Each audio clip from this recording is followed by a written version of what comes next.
উমরি কাজা মানে হলো ওমর মানে জীবন, উমরি কাজা মানে জীবনভর যত কাজা নামাজ জমেছে এগুলো আদায় করা। যারা নামাজ ত্যাগ করে, নামাজ পড়ে না, এরা হলো কাফের। এবং এই পক্ষে একটা হাদিস দেখায়, আল্লাহ রাসূলের হাদিস, মান তারাকা সালাতা মুতাআম্মিদান ফাকাদ কাফারা। যার অর্থ হলো যে ব্যক্তি ইচ্ছাকৃত নামাজ ছেড়ে দিল সে কুফরি করলো। হাদিসটা সহিহ, কোনো সন্দেহ নেই।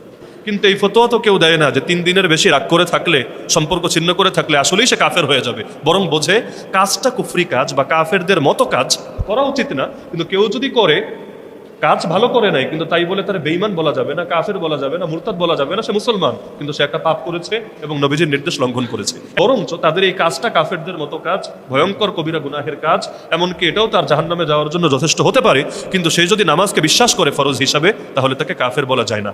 তো এখন সালাফি ভাইরা যেহেতু মনে করে নামাজ ইচ্ছাকৃত না পড়লে কাফের, এজন্য তাদের কাছে উমরি কাজা বলতে কিছু নেই। কেন?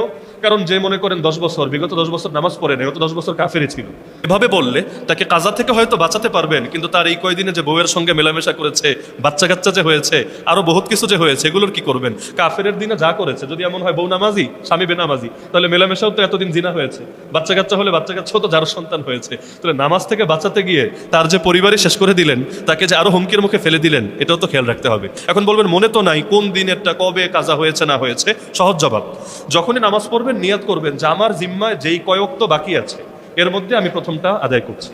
এখন বলবেন দ্বিতীয় দিন কি করবো? হ্যাঁ, দ্বিতীয় দিনে প্রথম, তৃতীয় দিনে প্রথম, কারণ ভান্ডার কমার পরেও আপনার একটা না একটা তো প্রথম থাকবে। যেমন ধরেন আমি আজকে নিয়াত করলাম আমি আমার জীবনে যত জোহর কাজা আছে এর মধ্যে প্রথমটা আমি আজকে আদায় করলাম।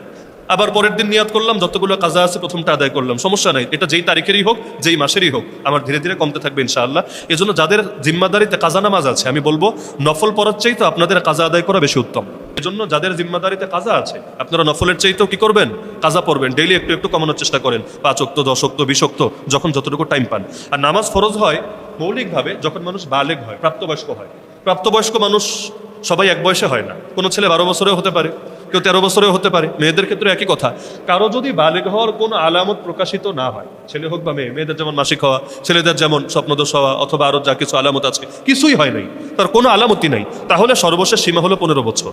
15 বছরে বালেগ হবে এটাই ফতোয়া না, বরঞ্চ অন্য কিছু যদি না পাওয়া যায় তাহলে শেষ সীমা হলো 15 বছর। 15 বছর হলে তাকে অবশ্যই প্রাপ্তবয়স্ক বিবেচনা করা হবে ইসলামের দৃষ্টিতে।